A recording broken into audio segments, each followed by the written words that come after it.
안녕하세요. 티몽입니다. 3월 2주차 이슈 하이라이트도 준비를 해봤고요. 요즘에는 후세에 교과서에 기록이 되지 않을까 할 정도로 굉장히 전 세계적으로 정치 사회도 포함해서 다양한 이슈들과 중요하고 안타깝고 이런 이슈들도 많이 존재하는 때인 것 같아요. 그래서 경제 이슈나 기술적으로도 당연히 중요한 내용들이 많이 나오기 때문에 그 중에서 같이 좀 저도 공부하면서 공유할 만한 것들을 역시 정리를 해봤습니다. 3월 2주차 이야기 바로 출발을 해볼게요. 세 가지 당연히 준비했는데요. 첫 번째는 브렉소더스라는 용어인데 영국 탈출을 뜻하는 거예요. 이게 대체 무슨 뜻이지? 저게 중요할까라고 할 수 있지만 브렉소더스라는 단어, 브렉시트 역시 굉장히 중요한 단어고 새로운 단어가 등장을 해서 가져와 봤어요. 브렉소더스. 그리고 두 번째로는 이제 중국의 경기 둔화 대응이에요. 여기는 제가 색깔 표시도 해놨지만 떤 대응을 하느냐는 당연히 경기 둔화에 맞서서 경제를 좀 살리려고 하겠죠. 중국도 지금 경기 둔화를 분명히 체감하고 있다. 정부가 나설 정도로 체감하고 있다라는 것 같고 그것과 관련된 이야기들을 정리해서 가져와 봤습니다. 그리고 세 번째로는 무인화의 바람이에요. 이 무인화 바람을 대표하는 거고 이 키오스크가 보여주는 모습에서 우리가 무엇들을 알아야 되는지를 좀 요지를 짚어볼 수 있을 것 같아서 얘기를 가져와 봤습니다. 그러면 첫 번째 이야기부터 출발을 할게요. 자, 영국 탈출 브렉소더스라는 용어인데요. 브렉소더스라는 용어 안을 먼저 보면 브렉시트를 알아야겠죠. 근데 요거는 대충은 다들 알고 계실 거예요. 영국이 나간다. 어디서부터? 유럽연합. EU로부터 나간다라는 용어가 브렉시트입니다. 그런데 브렉소더스는 브렉시트랑 엑소더스, 탈출하다 이런 의미의 단어와 합쳐진 걸로 브렉소더스인데 이게 중요한 거는 영국과 엑소더스의 합성어가 아니라 브렉시트와 엑소더스의 합성어를 하는 거예요. 무슨 차이가 있냐면 이 영국을 탈출하게 되는 계기에 브렉시트가 있다라는 거죠. 자, 그러면 브렉시트가 왜 전 세계에 타격 또는 어떤 뭔가를 남길 만한 큰 이슈인지를 얘기를 해볼게요. 자, 그럼 브렉시트를 먼저 얘기해봐야겠죠. 간단하게 보면 결국에는 영국이 유럽연합에서 나간다라는 건데 유럽연합 안에 있다라는 사실은 뭐냐면 영국이 유럽연합 안에 있으면서 다른 유럽 국가들이랑 여러 가지들을 정해놓고 이득을 보고 있었다는 거예요.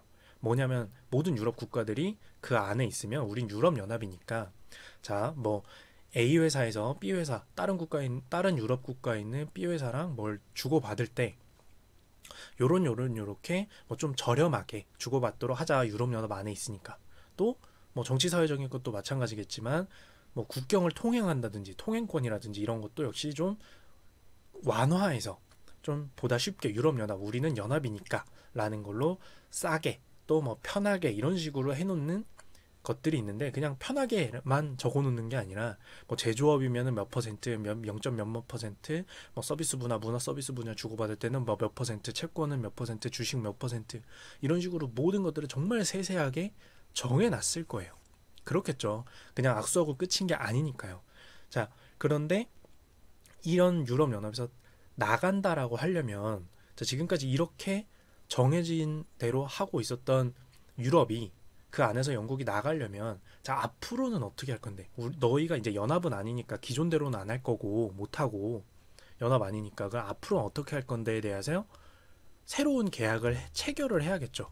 새로운 계약 딜을 해야 될 거 아니에요. 근데 지금은 야 그 너무 복잡하고 그 언제 야 됐어 모르겠어 그러니까 물론 이렇게 했다는 건 아니지만 야 모르겠고 일단 우리 나갈 거야. 그거 우리 나가는 거 결정돼서 나갈 때까지 다 결정 못해. 어떻게 할 건데 그렇게 하고 나가겠다라는 게 노딜 브렉시트예요. 딜을 안 하고 나간다. 쉽게 얘기하면입니다. 훨씬 복잡하지만 정말 개념적으로 이해해보면 이런 거예요. 노딜 브렉시트라는 게. 이런 엄청나게 많은 실제 비즈니스가 당연히 중요하겠죠. 금융도 마찬가지고 많은 것들이 이렇게 해오던 걸 이제 나가면 바꿔야 되는데 그거 모르겠고 나가겠다라는 거잖아요. 근데 중요한 건 뭐예요? 이게 유럽연합 내에서만 그럴까요? 아니죠. 그동안 유럽연합으로 존재해오던 기간 동안 영국이 유럽연합으로서 다른 국가들이랑 체결해왔던 수많은 협정과 협약과 계약과 규칙과 규제와 이런 것들이 있을 거 아니에요. 그렇겠죠. 그거가 단일 한 장으로 있는 게 아니라 수천 수만 건이 있을 거 아니에요. 국가 대 국가로 체결한 것도 있을 테지만 유럽연합 대 다른 국가로 체결한 것도 있을 거고 중요한 건 뭐예요? 솔직히 다른 국가도 영국이랑 계약을 체결할 때 규제를 체결할 때 유럽연합 안에 있는 영국이기 때문에 체결한 계약들도 있을 거 아니에요. 유럽연합 밖에 있는 영국이라면 계약 조건을 바꿔야 될 수도 있는 거잖아요. 다 연동되어 있는 거니까. 근데 지금 노딜하고 나가면 어떻게 돼요? 이거 다 소용없고 다 새로 해야 되는 거잖아요. 그 연관된 것들이 어떻게 될지 몰라요. 이대로 되면. 나간다라고 하면. 그냥 나가면. 이게 파급 효과가 크겠죠. 왜냐면은 영국만 손해를 보고 끝난다라는 개념이 아니야. 한국에도 영국이랑 거래를 하고 있는 회사가 있을 거고, 심지어 어떻게 될지도 모르는 거잖아요. 경제 파급 효과가. 그래서 브렉시트라는 것이 어떤 여파를 일으킬지 모르는 이 리스크 자체가 있기 때문에 영국이라는 국가 안에 있는 기업 또는 영국이라는 국가 안에 기업에 투자한 돈, 이런 것들이 영국으로부터 돈을 싸매고 탈출했다라는 거고, 이게 지금 기사상으로는 영국이라는 국가에서 돈으로서 빠져나간, 금융투자로서 빠져나간 그 돈이 한국의 뭐 연 예산이 한 3,400조 정도 되거든요. 400조? 한 번에 그냥 한국 예산의 4배 정도 되는 돈이 나간 겁니다. 영국 안에서. 한 번에 1,400조가 나간 거예요. 그냥. 이 브렉시트라는 것에 대한 위기감으로 나갔다라는 겁니다. 그만큼 중요한 이슈뿐만 아니라 전 세계적으로도 이런 일 때문에 이게 자칫 잘못하면 경제나 금융에 안 좋은 의미로서의 방아쇠가 될 수도 있어서 초유의 관심사라는 거죠. 그래서 한번 이야기를 갖고 왔고, 브렉소더스라는 단어가 잘 만든 단어 같아서 얘기를 가져와 봤습니다. 그리고 중국의 경기 둔화 대응인데요. 일단 간단하게 말하면 이번에 중국이 그 세금 감면 혜택을 준다라고 해요.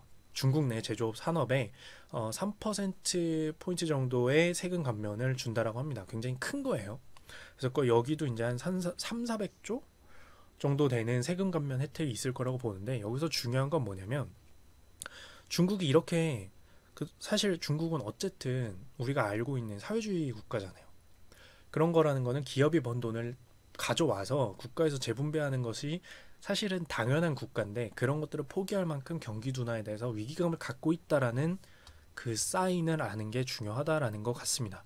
요거는 사실 왜 갖고 왔는지의 이유가 하나 더 있는데, 자, 어쩌다 보니까 순서가 미국이 위기감 느끼고 있어서 금리 인상 안 하는 거, 그 다음에 유럽이 이제 금리 인상 그 ECB에서 유럽 중앙은행에서 안 하는 거 갖고 왔는데, 이번에 또 아시아에서 비슷한 얘기가 나온 거예요.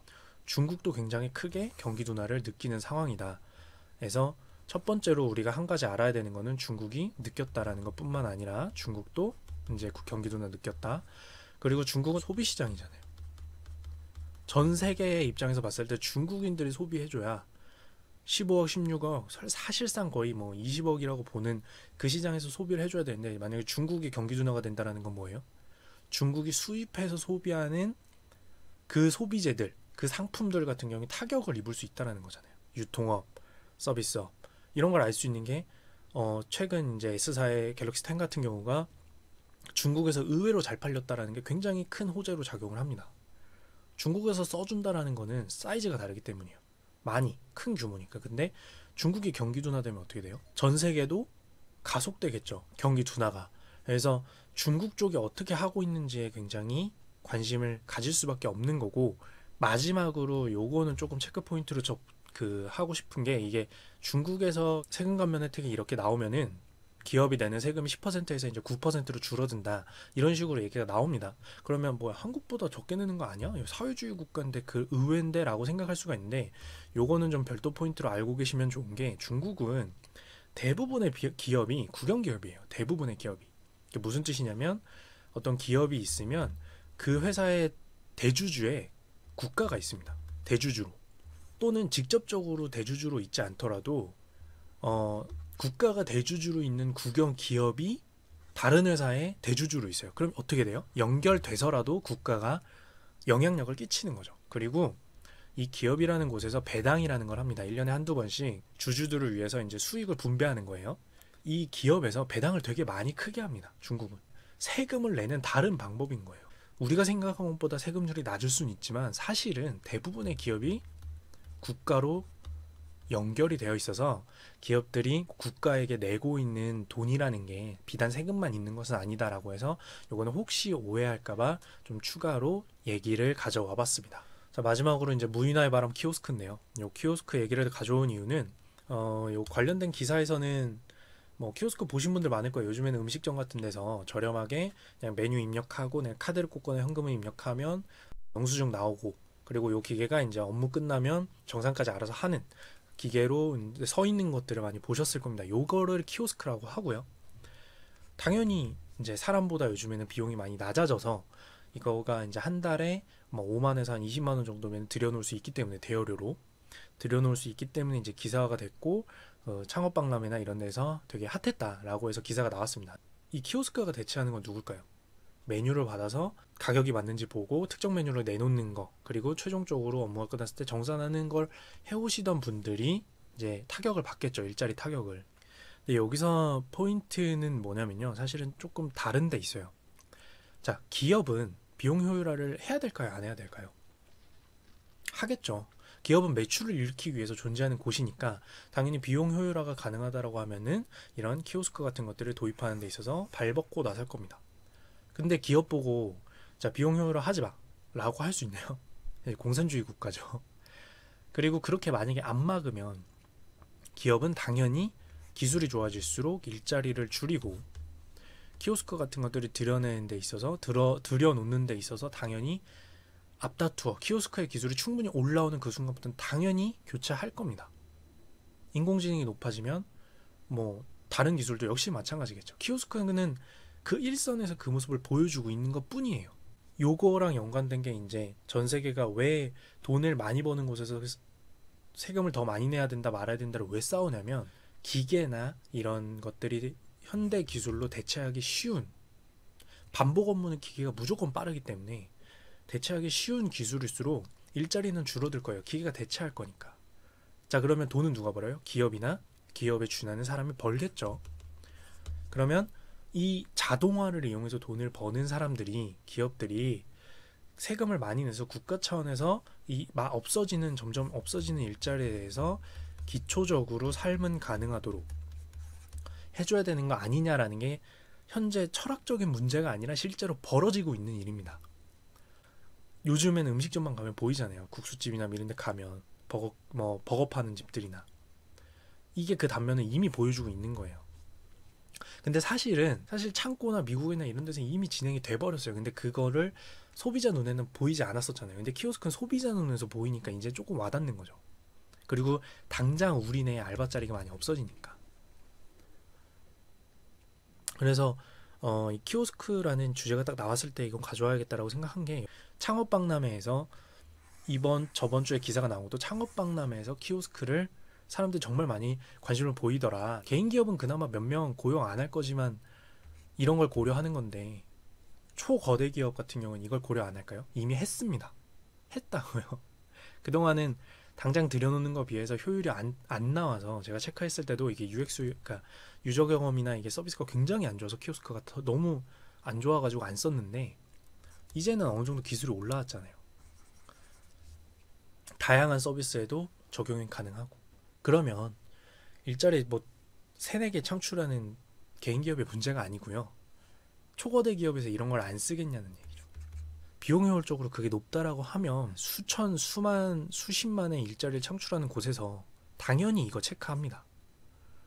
당연히 이거 들여놓는 거 체크를 한다고요. 그리고 혹시 오해하면 안 되는 게, 메뉴를 받아서 결제하는 일은 내가 안 하니까 괜찮아라고 생각하면 안 되죠. 키오스크가 이렇게 된다는 건 뭐예요? 결국에는 이 안에 내장되어 있는 소프트웨어나 이런 것들이 훨씬 많이 발전했다는 거고, 적어도 반복 업무에 해당하는 것들은 기계가 하는 게 훨씬 빠르다라는 걸 이미 다들 인지하기 시작했다는 겁니다. 그만큼 좋은 소프트웨어가 시중에 나온다라는 거고요. 시중에. 이게 지금 전 세계적인 동향이에요. 이 논의가 되는 이유가, 기초복지와 세금이라는 것들이 논의되고 일자리 총수가 줄어든다라는 것에 대해서는, 왜냐면 기업이 비용 효율화를 하는 것을 막을 수는 없으니 비용 효율화를 했을 때 그러면 어떻게 할 것인가, 그러면 인간만이 가질 수 있는 일자리는 무엇이며 그것을 어떻게 창출할 것인가라는 논의가 되고 있는 시기입니다. 그래서 이 얘기는 이제 자동화가 우리 세상에 많이 들어왔다가 첫 번째 결론이 될 것 같고요. 두 번째로는 이제 결국에 우리가 커리어라는 걸 생각할 때 이 자동화에서 어떻게 좀 다른 커리어를 가질 것인가 라는 것을 충분히 생각해야 되는 시기가 아닌가 라고 생각해서 제가 가져왔습니다. 저 같은 경우도 역시 마찬가지로 이 자동화에서 조금 바꿔서 또는 이 자동화 자체를 다루는 사람이 되기 위해서 지금 공부하고 있는 거고요. 네, 그럼 여기까지 이제 3월 2주차 굉장히 큰 얘기가 된 것 같아요. 근데 정말 중요한 얘기들이 요즘엔 너무 아무렇지 않게 지나가 버리는 것 같아서 제가 좀 고민해서 가져와 봤고요. 역시 컴팩트하게 전달하는 거 좀 어렵네요. 편집을 좀 많이 해서 잘 전달하도록 하겠습니다. 이상 3월 2주차 팀욱이었습니다.